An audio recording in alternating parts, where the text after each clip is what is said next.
Hey, everybody, it's David Rains, host of All Access Chat, and super happy to have you here. We're bringing you our latest episode today.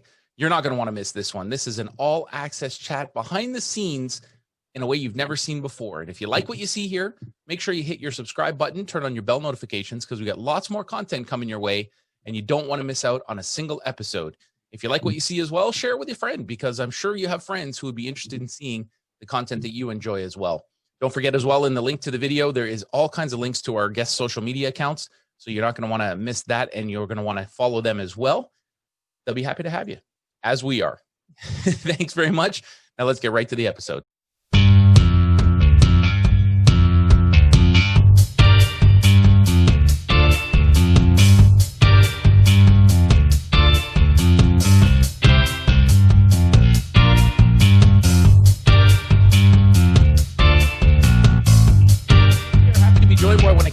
Brightest talents. Pleased to be joined in the show by Locklyn. Welcome.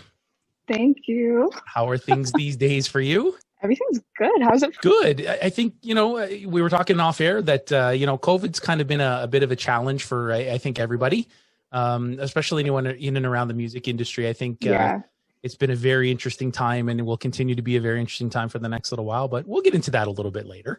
So let's talk about you. I see you got your start at the age of 12 performing at one of Canada's probably premier music venues, the Rivoli. Tell me about that, and how did you get that? How did you get there, and what was it like for you to perform at a place like the Rivoli? So the beginning of my career, and he did like these cool things where once a month or like once every 2 months, he would bring all of his like students together, and we would all just do a performance. So I started. His main location was like the Rivoli or the Al Green Theater. So I started on those stages, just doing like with all the other students, which was really cool. I loved all of them. They were very welcoming and supportive, and that's where I really started. That's awesome. So growing up, who were some of your musical influences along the way? I was really obsessed with Beyonce and Britney Spears. Those two were like, I would jump up off the coffee table and just like belt out and dance. It was really fun. You can kind of see that. I think listening to some of your music and watching some of the videos you have, you can kind of see those influences come through for sure. Very impressed with some of the stuff, and we'll get into some of the new music you have there. But let's talk a little bit about the pandemic and how it's affected you both as an artist and maybe personally as well. I think it's been a tough time for everybody, so maybe share a little bit of your insight. Yeah, COVID has really been like a stepping stone. Like, you don't really know what's going to go on. Like, you could turn a corner and all of a sudden COVID's gone, or all of a sudden back. Like, you don't know what's really going to happen.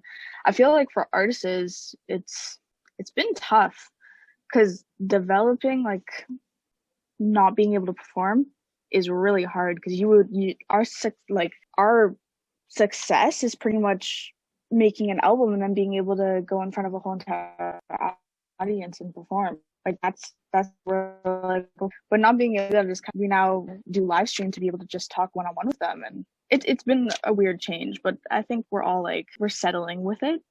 Yeah, for sure. So, so you mentioned live stream. That kind of, it's a different dynamic, I think, for the fans, and in some ways, it's been kind of neat.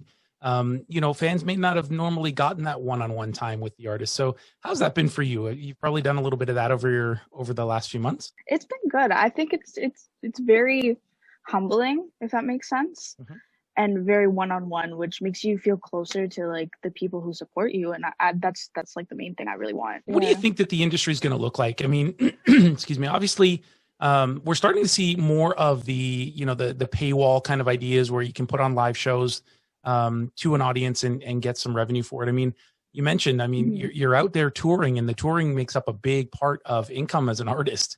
Really and when that doesn't happen, that certainly is a big hit. So.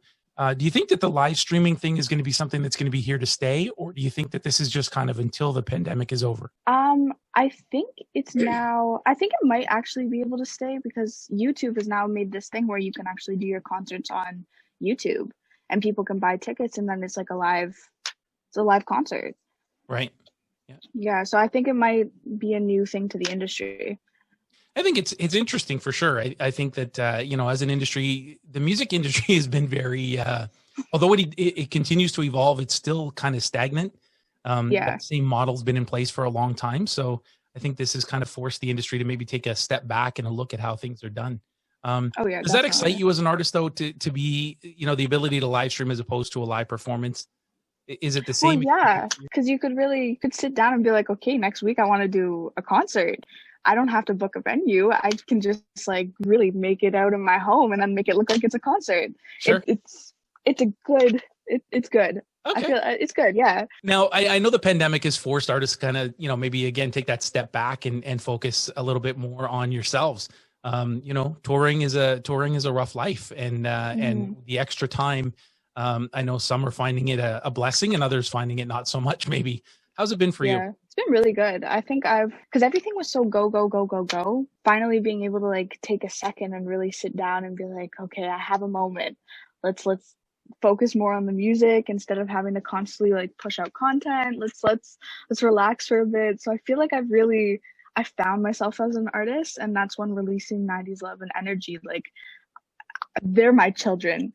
I feel so proud on them and what has become of them. So releasing them has been like, I'm the happiest I've ever been in my life, to be honest. Awesome. Well, let's get into that a little bit. Yeah. Let's talk a little bit about what went into making those songs.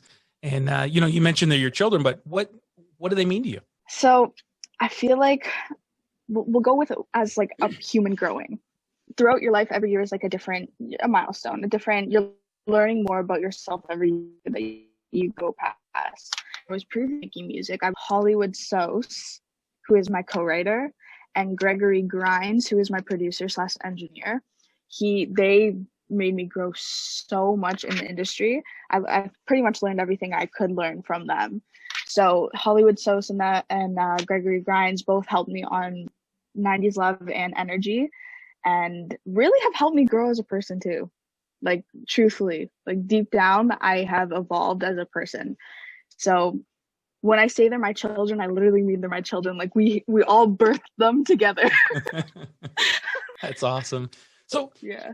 what ultimate collaboration, if you could collaborate with any artist in the world, who would it be? Probably Beyonce. Yeah.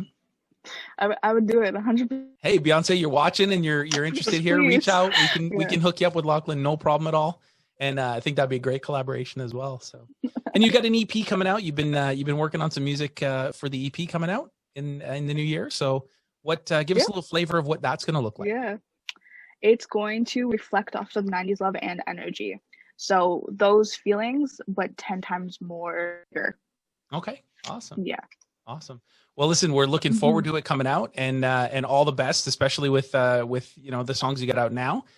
When the EP comes out, we'll have to set up another chat and we'll go through it again. Yes, of course. I would love that. Awesome. All right. Well, you have a great Christmas, and we'll chat in the new year. You too. Thank you so much.